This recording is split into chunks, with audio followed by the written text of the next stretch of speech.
Assalamualaikum warahmatullahi wabarakatuh. Halo teman-teman, selamat malam. Izinkan saya untuk memperkenalkan diri. Nama saya Eka Manda Febriana Putri. Di sini saya akan menjelaskan tentang mind mapping yang saya buat dengan judul Erupsi Gunung Semeru di Lumajang, Jawa Timur pada tanggal 19 November 2025. Langsung saja yang pertama yaitu peristiwa alam. Gunung Semeru merupakan gunung api aktif bertipe stratovolcano yang secara geologis berada di dalam kondisi tidak pernah benar-benar tidur. Karena di dalam tubuh gunung tersebut terus terjadi pergerakan magma akibat tekanan dari lapisan bumi yang sangat dalam. Aktivitas erupsi Gunung Semeru tidak terlalu hadir dalam bentuk letusan besar yang dramatis, tetapi lebih sering muncul dalam bentuk aktivitas kecil yang berulang, seperti hembusan abu vulkanik, lontaran material pijar, serta guguran lava dari kawah Jonggring Saloko. Aktivitas-aktivitas ini kerap dianggap biasa oleh masyarakat karena terjadi hampir setiap hari. Namun secara ilmiah justru tanda bahwa gunung tersebut terus memproduksi material vulkanik dalam jumlah sangat besar. Material inilah yang kemudian menjadi dasar terbentuknya potensi bencana lanjutan, meskipun pada saat itu belum terlihat dampak langsungnya bagi kehidupan manusia. Material vulkanik hasil erupsi Gunung Semeru yang terdiri dari abu halus, pasir vulkanik, lapili, hingga bongkahan batu dengan berbagai ukuran secara perlahan mengendap di lereng gunung dan dasar sungai yang berhulu dari kawasan puncak. Endapan ini tidak langsung hilang atau terbawa arus, melainkan menumpuk lapis demi lapis seiring berjalannya waktu dan terjadinya erupsi-erupsi berikutnya. Dalam kondisi cuaca kering, tumpukan material ini tampak menyatu dengan lanskap alam, bahkan sering dimanfaatkan oleh masyarakat sekitar sebagai lahan pertanian karena tingkat kesuburannya yang tinggi. Namun, teman-teman, di balik manfaat tersebut sesungguhnya tersimpan potensi bahaya besar karena semakin banyak material yang menumpuk, semakin besar pula energi yang akan dilapiskan ketika material tersebut bergerak secara bersamaan. Jadi pada Rabu 19 November maaf teman-teman, pada Rabu 19 November 2025 kawasan Gunung Semeru mengalami hujan dengan intensitas tinggi yang berlangsung dalam waktu cukup lama, terutama di wilayah hulu sungai.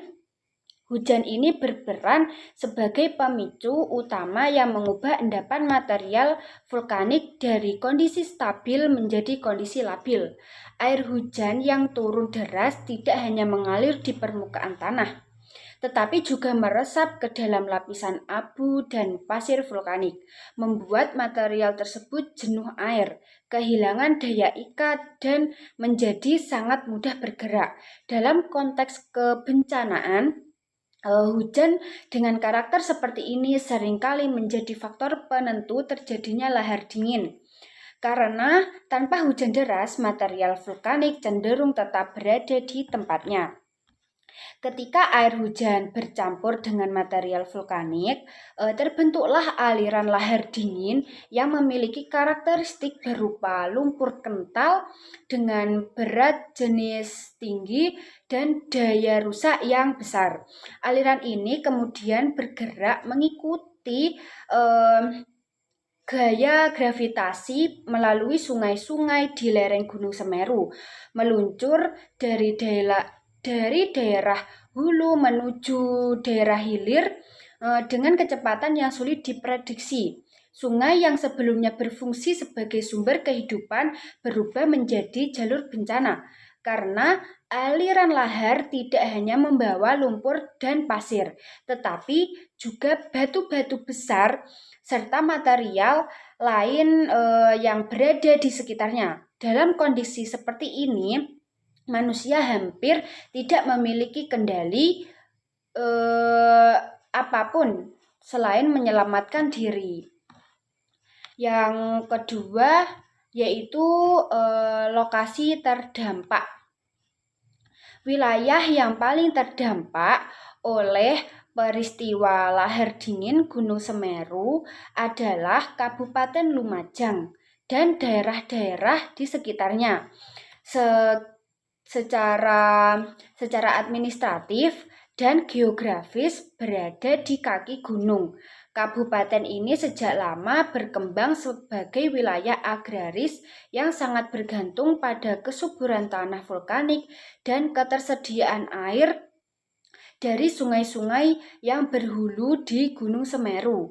Kedekatan geografis ini memberikan keuntungan ekonomi bagi masyarakat, tetapi sekaligus menempatkan mereka pada posisi yang sangat rentan ketika terjadi bencana alam, khususnya lahar dingin. Sungai-sungai yang berhulu di Gunung Semeru memiliki peran ganda dalam kehidupan masyarakat. Dalam kondisi normal, sungai menjadi sumber air irigasi, kebutuhan rumah tangga, dan aktivitas ekonomi lainnya. Namun, ketika terjadi hujan deras di kawasan hulu, sungai-sungai tersebut berubah fungsi menjadi jalur utama aliran lahar dingin. Volume air yang terus meningkat secara drastis ditambah dengan material vulkanik yang terbawa membuat sungai tidak lagi mampu menampung aliran tersebut sehingga meluap dan menyebar ke wilayah sekitarnya. Lalu permukiman penduduk yang berada di bantaran sungai menjadi wilayah yang paling berisiko terdampak. Banyak rumah dibangun di dekat sungai karena faktor sejarah, ekonomi, dan kebutuhan akses air tanpa sepenuhnya mempertimbangkan resiko bencana jangka panjang. Ketika lahar dingin mengalir, rumah-rumah ini berada di jalur aliran sehingga tidak memiliki perlindungan alami yang memadai. Dalam waktu singkat, rumah dapat terendam lumpur dan material berat, meninggalkan kerusakan yang sulit diperbaiki, teman-teman. Selain permukiman, infrastruktur publik seperti jembatan dan jalur transportasi juga menjadi korban dari peristiwa lahar dingin. Jembatan yang melintas sungai mengalami tekanan luar biasa dan material lahar yang sangat berat, sehingga banyak yang tertutup lumpur atau bahkan rusak. Jalur transportasi yang terputus ini tidak hanya menghambat aktivitas masyarakat sehari-hari, tetapi juga menyulitkan proses evakuasi, penyaluran bantuan, dan pemulihan pasca bencana. Lalu yang ketiga yaitu dampak bencana. Dampak paling nyata di lahar dingin adalah kerusakan fisik yang dialami oleh rumah-rumah warga. Lumpur tebal yang bercampur dengan pasir dan batuan yang mengenai rumah, merusak dinding, lalu lantai, perabotan, serta struktur bangunan secara keseluruhan. Dalam banyak kasus, kerusakan yang terjadi tidak dapat diperbaiki dengan mudah karena rumah-rumah menjadi tidak layak huni dan memaksa pemiliknya untuk mencari tempat tinggal sementara atau bahkan permanen di lokasi lain. Cukup menyedihkan ya teman-teman, sangat terharu kalau melihat peristiwa itu secara langsung. Lanjut, kerusakan ini terjadi pada jembatan dan jalan raya yang menjadi tulang punggung mobilitas masyarakat. Material lahar yang berat menimbun jalan dan menghantam struktur jembatan, menyebabkan kerusakan yang serius. Akibatnya, akses antar wilayah terputus dan beberapa desa menjadi terisolasi. Kondisi ini sangat menyulitkan proses penanganan bencana karena bantuan logistik dan tenaga medis tidak dapat segera menjangkau seluruh wilayah terdampak. Terhambatnya akses transportasi terdampak langsung pada aktivitas ekonomi masyarakat. Petani tidak dapat mengolah lahan pertanian, hasil panen rusak yang tertimbun lumpur, dan aktivitas perdagangan terhenti. Pasar-pasar sepi, pendapatan masyarakat menurun drastis, dan ketidakpastian ekonomi mulai dirasakan oleh banyak keluarga. Dampak ekonomi ini sering kali berlangsung lebih lama dibandingkan dampak fisik karena membutuhkan waktu dan sumber daya besar untuk pemulihan. Untuk memakan waktu ya cukup lama ya teman-teman, karena ya prosesnya juga lama. Lalu sektor pendidikan dan keselamatan juga terdampak secara signifikan. Sekolah-sekolah terpaksa diliburkan karena kondisi lingkungan yang tidak aman dan akses yang terputus. Anak-anak kehilangan kesempatan belajar dalam jangka waktu tertentu. Sementara ancaman lahar susulan membuat warga hidup dalam kondisi waspada dan ketakutan berkepanjangan, terutama saat hujan kembali turun. Poin yang keempat yaitu korban dan masyarakat. Peristiwa lahar dingin memaksa banyak warga untuk mengungsi ke tempat yang lebih aman. Keputusan untuk mengungsi bukanlah hal yang mudah, teman-teman, karena warga harus meninggalkan rumah, harta benda, dan lingkungan sosial yang telah lama menjadi bagian dari kehidupan mereka.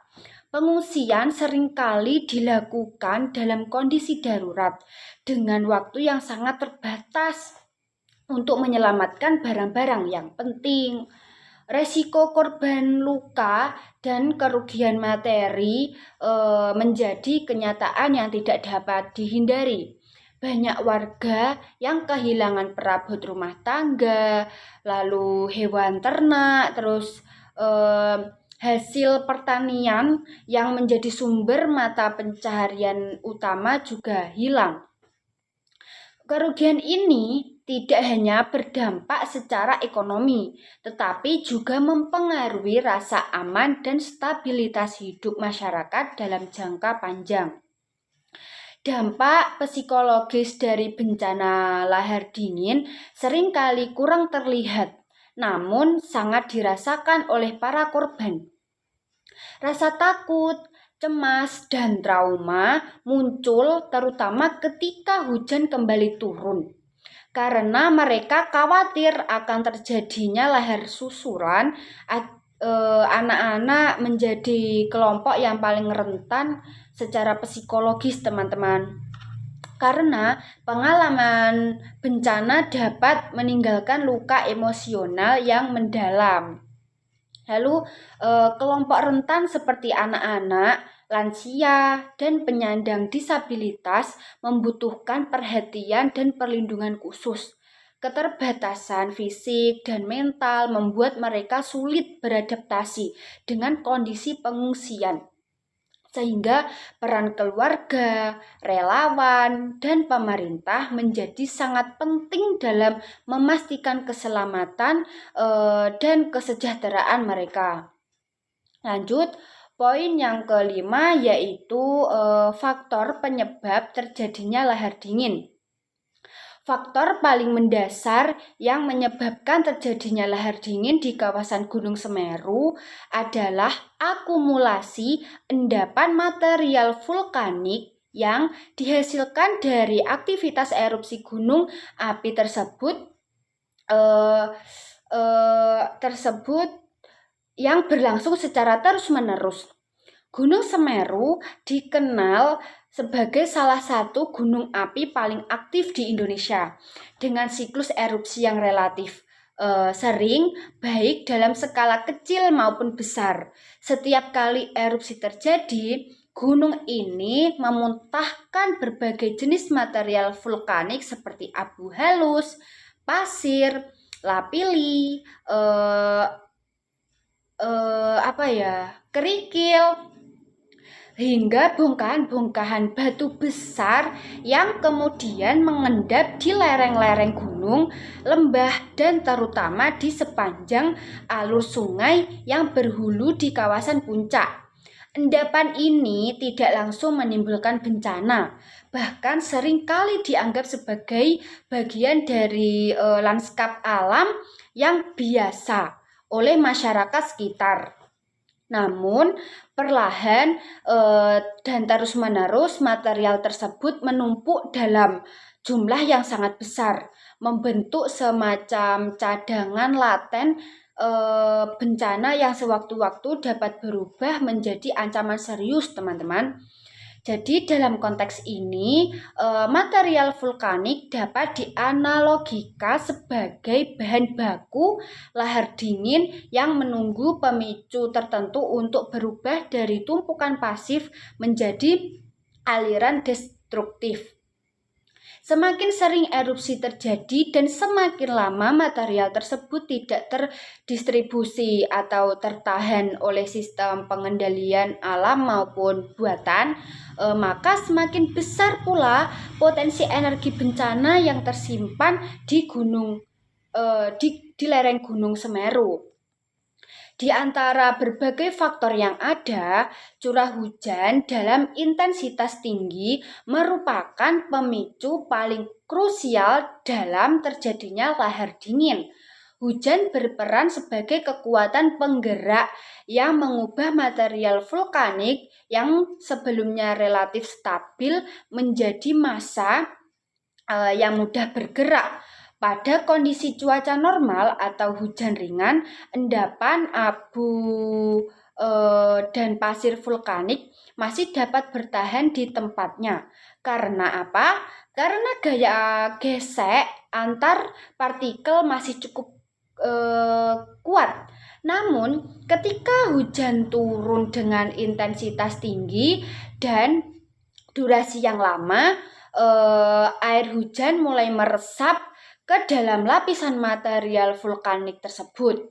Jadi material menjadi jenuh air, terus kehilangan daya ikatnya, dan berubah menjadi lumpur berat yang sangat labil.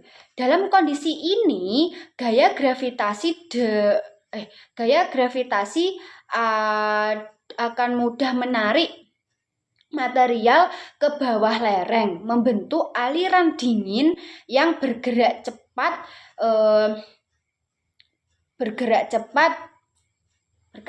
ya teman-teman. Jadi pada peristiwa hari Rabu tanggal 19 November 2025 menunjukkan bagaimana hujan yang awalnya tampak sebagai fenomena alam biasa justru menjadi pemicu bencana besar ketika bertemu dengan kondisi lingkungan yang rentan. Jadi, hal ini menegaskan bahwa hujan bukanlah penyebab tunggal, tetapi berperan sebagai kunci pembuka yang mengaktifkan bahaya yang telah lama tersimpan di tubuh gunung api tersebut. Jadi, kondisi geografis Gunung Semeru yang memiliki lereng yang sangat curam menjadi faktor penting yang memperbesar dampak lahar dingin, teman-teman. Karena lereng curam mempercepat laju aliran material karena gaya gravitasi bekerja lebih kuat pada medan dengan kemiringan yang tinggi. Nah, ketika lahar mulai bergerak dari kawasan puncak dan lereng atas, kecepatannya meningkat secara signifikan seiring bertambahnya kemiringan dan volume material yang terbawa. Aliran yang semakin cepat tidak hanya membawa lumpur dan pasir, tetapi juga bongkahan batu besar, batang pohon, dan material lain yang terseret dari sepanjang jalurnya. Kecepatan tinggi ini membuat lahar dingin memiliki daya rusak yang sangat besar, mampu merobohkan bangunan, menghancurkan jembatan, serta menggerus tebing sungai. Dalam situasi seperti ini, manusia hampir tidak memiliki kesempatan untuk menghindari apabila berada terlalu dekat dengan jalur aliran. Oleh karena itu, karakter lereng Gunung Semeru bukan hanya sekedar aspek geografis ya teman-teman, melainkan faktor penentu utama yang menjelaskan mengapa lahar dingin di kawasan ini sering kali bersifat ganas dan sulit dikendalikan. Dan sungai memegang peran yang sangat strategis dalam peristiwa lahar dingin. Karena apa? Karena berfungsi sebagai jalur alami ya teman-teman. Jalur alami yang menghubungkan kawasan puncak Gunung Semeru dengan wilayah permukiman di bagian hilir. Secara alami, sungai menjadi tempat akumulasi material vulkanik hasil erupsi karena mengikuti arah aliran air dari lereng gunung. Ketika lahar dingin terbentuk, sungai berubah fungsi dari sumber kehidupan menjadi sumber jalur bencana, teman-teman. Aliran lahar mengikuti alur sungai dengan sangat efisien, membawa material dari kawasan yang jauh dari hulu menuju desa-desa yang berada di hilir dalam waktu yang relatif singkat. Pemukiman yang tumbuh di sepanjang bantaran sungai yang awalnya memanfaatkan kedekatan dengan air untuk kebutuhan pertanian dan rumah tangga, ya, justru menjadi wilayah yang paling rentan. Hal ini menunjukkan adanya hubungan erat antara pola permukiman manusia dan tingkat resiko bencana. Sungai dalam konteks ini itu menjadi media yang memperluas dampak lahar dingin, menjembatani jarak antara aktivitas vulkanik di puncak gunung dan kehidupan sosial ekonomi masyarakat di dataran rendah. Lalu selanjutnya poin yang keenam yaitu penanganan dan mitigasi bencana lahar dingin. Ketika hujan deras terus mengguyur kawasan Gunung Semeru pada Rabu 19 November 2025, laporan mengenai meningkatnya debit sungai mulai diterima. Pemerintah daerah segera menetapkan status siaga dan mengaktifkan prosedur tanggap darurat, yaitu Badan Penanggulangan Bencana Daerah atau singkatnya yaitu BPBD ya teman-teman, menjadi garda terdepan dalam mengkoordinasikan respon awal. Bekerja sama dengan TNI, Polri, dan tenaga medis serta relawan dari berbagai organisasi kemanusiaan. Fokus utama pada tahap ini adalah keselamatan jiwa. Karena apa? Karena pengalaman bencana sebelumnya menunjukkan bahwa lahar dingin dapat datang secara tiba-tiba dan cepat dan sulit diprediksi.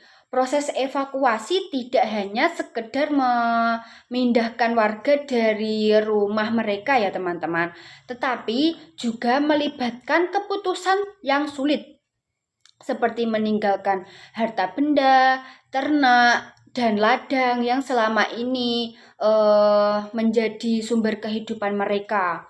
Dalam kondisi yang panik dan cuaca yang tidak bersahabat, petugas harus meyakinkan warga bahwa keselamatan manusia jauh lebih berharga daripada segala bentuk kepemilikan materi. Lanjut, yaitu sistem peringatan dini menjadi salah satu elemen terpenting dalam upaya mitigasi bencana lahar dingin. Karena berfungsi sebagai jembatan informasi antara ilmu pengetahuan dan keselamatan masyarakat. Data mengenai curah hujan, aktivitas vulkanik, dan potensi aliran lahar dikumpulkan oleh lembaga teknis seperti PVMBG, kemudian diteruskan kepada pemerintah daerah untuk disampaikan kepada masyarakat. Namun, dalam praktiknya, penyampaian peringatan dini tidak selalu berjamin mulus, teman-teman. Karena apa? Masih terdapat masyarakat yang kurang memahami istilah teknis kebencanaan. Ada pula yang masih meremehkan ancaman karena merasa sudah terbiasa hidup di wilayah rawan. Oleh karena itu, peringatan dini tidak hanya soal teknologi dan alat pemantau, tetapi juga tentang komunikasi, resiko yang efektif, bahasa yang mudah dipahami, serta kepercayaan masyarakat terhadap pemerintah dan aparat. Tanpa pemahaman yang baik, peringatan dini berpotensi diabaikan, sehingga meningkatkan resiko korban jiwa. Jadi sebagai bagian dari upaya mitigasi lanjutan, pemerintah daerah melakukan penutupan sementara terhadap jalur transportasi yang melintas sungai atau berada di dekat alur lahar. Keputusan ini seringkali tidak populer karena mengganggu aktivitas ekonomi dan mobilitas masyarakat. Tetapi sangat penting untuk mencegah apa? Mencegah jatuhnya korban tambahan ya teman-teman. Di sisi lain, alat berat dikerahkan untuk membersihkan material lahar yang menutup jalan, jembatan, dan fasilitas umum. Proses pembersihan ini bukan pekerjaan yang mudah loh ya. Bukan pekerjaan yang mudah. Karena apa? Karena material lahar bersifat berat, lengket, dan terus bertambah ketika hujan kembali turun. Petugas harus bekerja dengan kewaspadaan yang sangat tinggi karena setiap lahar susulan bisa datang dan membahayakan keselamatan mereka sendiri. Situasi inilah yang menunjukkan bahwa penanganan bencana tidak hanya membutuhkan sumber daya, tetapi juga keberanian, mental, dedikasi, dan kerjasama yang solid. Dan pendirian posko pengungsian menjadi langkah penting untuk memastikan bahwa warga terdampak memiliki tempat berlindung yang aman dan layak. Di posko ini, kehidupan berjalan dalam suasana yang jauh berada dari keseharian mereka sebelumnya. Warga harus beradaptasi dengan ruang terbatas, berbagai fasilitas dengan orang lain, dan menghadapi ketidakpastian tentang masa depan. Pemerintah dan relawan berupaya menyediakan kebutuhan dasar ya, seperti makanan, air bersih, dan layanan kesehatan, serta dukungan psikososial untuk mengurangi tekanan mental para pengungsi. Posko pengungsian juga menjadi ruang di mana cerita-cerita kehilangan dibagikan, air mata yang jatuh, tetapi juga harapan tumbuh. Di situlah terlihat bahwa pemulihan bencana bukan hanya tentang membangun kembali infrastruktur, tetapi juga memulihkan martabat, rasa aman, dan kepercayaan diri masyarakat. Selanjutnya, poin yang ketujuh yaitu tentang ilmu sosial yang terkait. Yang pertama, dalam perspektif geografi, peristiwa lahar dingin Gunung Semeru yang dipahami bukan sebagai kejadian tunggal yang berdiri sendiri, melainkan sebagai hasil akhir dari rantai proses alam yang berlangsung dalam ruang dan waktu tertentu. Geografi memandang Gunung Semeru sebagai sebuah sistem fisik yang dinamis, di mana aktivitas vulkanik, curah hujan, topografi, dan jaringan sungai yang berinteraksi membentuk tingkat kerawanan bencana. Gunung dengan ketinggian lebih dari 3.600 ini memiliki lereng yang sangat curam, sehingga setiap material yang dihasilkan dari erupsi akan secara alami mengikuti arah gravitasi menuju dataran yang lebih rendah. Dalam kondisi normal, material ini hanya menjadi bagian dari bentang alam, tetapi dalam kondisi tertentu, terutama saat musim hujan, material tersebut berubah menjadi ancaman yang bergerak. Geografi juga menekankan pentingnya pola aliran sungai sebagai jalur utama distribusi bahaya. Sungai-sungai yang berhulu di Gunung Semeru tidak hanya berfungsi sebagai sistem drainase alam, tetapi juga sebagai koridor bencana ya, sebagai koridor bencana yang mempercepat penyebaran lahar dingin ke wilayah hilir. Permukiman manusia yang tumbuh di sepanjang bantaran sungai menunjukkan bagaimana manusia secara tidak langsung beradaptasi dengan alam sekaligus meningkatkan kerentanannya. Dari sudut pandang geografis, bencana lahar dingin adalah peringatan keras bahwa ruang hidup manusia tidak pernah netral, melainkan selalu dipengaruhi oleh proses alam yang bekerja secara perlahan namun pasti. Oleh karena itu, geografi memiliki peran strategis dalam menyusun peta risiko, zona rawan bencana, serta perencanaan tata ruang yang tidak hanya mengejar pertumbuhan, tetapi juga keselamatan dan berkelanjutan. Lalu, dalam perspektif sosiologi memandang peristiwa lahar dingin Gunung Semeru sebagai kejadian sosial yang mengguncang struktur kehidupan masyarakat, bukan sekedar fenomena fisik yang menghancurkan bangunan dan infrastruktur ya. Ketika lahar mengalir dan memaksa warga meninggalkan rumah mereka, yang hilang bukan hanya tempat tinggal ya teman-teman, tetapi juga rasa aman, rutinitas harian, dan identitas sosial yang selama ini melekat pada ruang hidup tersebut.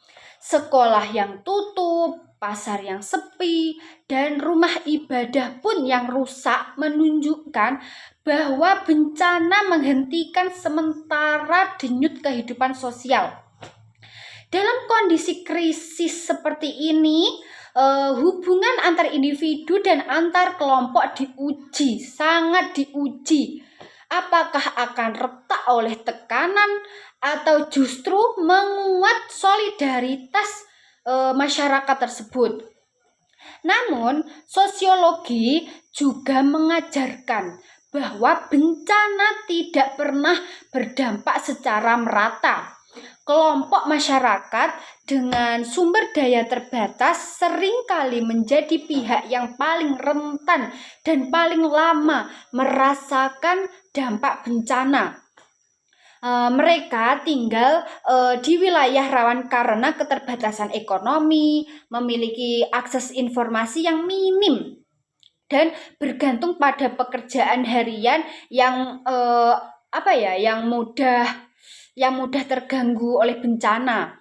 Dalam konteks ini, lahar dingin Gunung Semeru menjadi cermin yang memperlihatkan ketimpangan sosial yang telah lama ada. Bencana membuka lapisan realitas sosial yang selama ini tersembunyi, memperlihatkan siapa yang memiliki kekuatan untuk bangkit dan siapa yang tertinggal. Oleh karena itu, sosiologi menekankan bahwa penanganan bencana harus memperlihatkan dimensi keadilan sosial, agar pemulihan tidak hanya menguntungkan kepada kelompok tertentu, tetapi benar-benar menyentuh mereka yang paling membutuhkan. Selanjutnya, dalam perspektif ekonomi, peristiwa lahar dingin Gunung Semeru ini merupakan gangguan besar terhadap sistem penghidupan masyarakat yang dampaknya tidak selalu terlihat secara langsung ya teman-teman, tetapi terasa dalam jangka waktu yang sangat panjang. Kerusakan rumah dan infrastruktur hanyalah awal dari rangkaian masalah ekonomi yang muncul setelah bencana. Lahan pertanian yang tertimbun lumpur berarti hilangnya hasil panen yang berdampak pada pendapatan keluarga petani. Jalan yang terputus berarti terhambatnya distribusi barang yang pada akhirnya memengaruhi harga kebutuhan pokok dan akses pasar. Aktivitas ekonomi yang terhenti memaksa banyak keluarga berada dalam kondisi rentan, bahkan jatuh ke dalam kemiskinan yang lebih dalam. Ilmu ekonomi ini membantu memahami bagaimana bencana ini menciptakan efek dominan dalam kehidupan masyarakat. Ketika pendapatan menurun, kemampuan untuk memenuhi kebutuhan dasar ikut terganggu, sehingga pemulihan menjadi semakin sulit. Oleh karena itu, ekonomi kebencanaan menekankan pentingnya strategi pemulihan yang tidak hanya bersifat sementara ya, tetapi juga berorientasi jangka panjang. Program padat karya, bantuan modal usaha, dan pemulihan lahan produktif menjadi bagian penting dari proses ini. Lebih jauh lagi, perspektif ekonomi juga mengajarkan bahwa membangun ketahanan ekonomi sebelum bencana terjadi sama pentingnya dengan penanganan setelah bencana. Masyarakat yang memiliki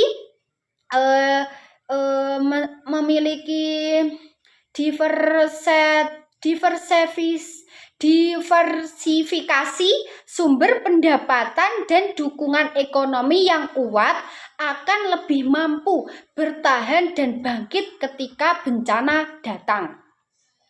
Lalu dalam perspektif antropologi dan ilmu kebencanaan, antropologi membawa kita pada pemahaman yang lebih dalam tentang makna bencana dalam kehidupan manusia.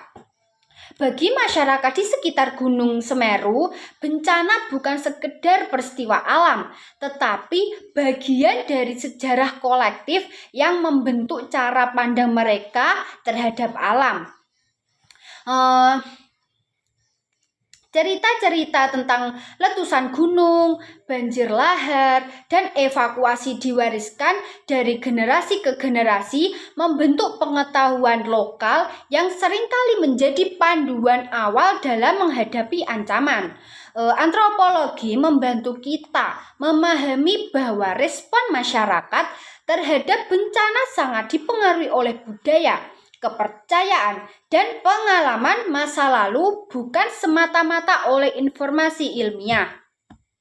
Di sisi lain, ilmu kebencanaan hadir untuk mengintegrasikan berbagai pendekatan tersebut ke dalam sistem yang lebih struktur dan berbasis pengetahuan ilmiah. Ilmu ini menekankan bahwa bencana tidak hanya perlu ditangani saat terjadi, tetapi juga perlu dicegah dan dipersiapkan melalui mitigasi dan edukasi yang berkelanjutan. Dalam konteks Gunung Semeru, kombinasi antara kearifan lokal, masyarakat, dan teknologi modern menjadi kunci utama untuk mengurangi resiko bencana. Karena kedua pendekatan ini berjalan seiring, masyarakat tidak hanya menjadi korban, tetapi juga aktor aktif dalam menjaga keselamatan diri dan lingkungannya. Jadi, peristiwa lahar dingin Gunung Semeru pada Rabu 19 November 2025 adalah sebuah kisah tentang pertemuan antara kekuatan alam dan kekuatan manusia. Ia bukan hanya catatan tentang hujan deras dan material vulkanik, tetapi juga tentang rumah-rumah yang sunyi, ladang yang tertimbun, dan masyarakat yang harus memulai kembali dari awal. Dalam setiap peristiwa bencana terdapat dua sisi yang selalu berjalan berdampingan, kehancuran seperti kehancuran dan harapan. Kehancuran terlihat jelas dalam lumpur yang menutup jalan dan bangunan, sementara harapan tumbuh dalam bentuk solidaritas, gotong royong, dan semangat untuk bangkit. Bencana ini mengajarkan bahwa hidup di negeri yang berada di cincin api Pasifik menuntut sikap yang lebih dari sekedar bertahan. Ia menuntut pemahaman, kesiapsiagaan, dan kebijaksanaan dalam membaca tanda-tanda alam. Dengan memahami bencana melalui berbagai perspektif ilmu sosial, manusia diajak untuk melihat bencana secara utuh, tidak hanya sebagai musibah, tetapi juga sebagai pelajaran kolektif. Dan pada akhirnya, kisah lahar dingin Gunung Semeru bukan hanya tentang masa lalu yang penuh duka, tetapi juga tentang masa depan yang dapat dibangun dengan lebih sadar dan lebih tangguh, dan juga lebih selaras dengan alam. Baik, sekian yang dapat saya sampaikan atas mind mapping yang saya buat.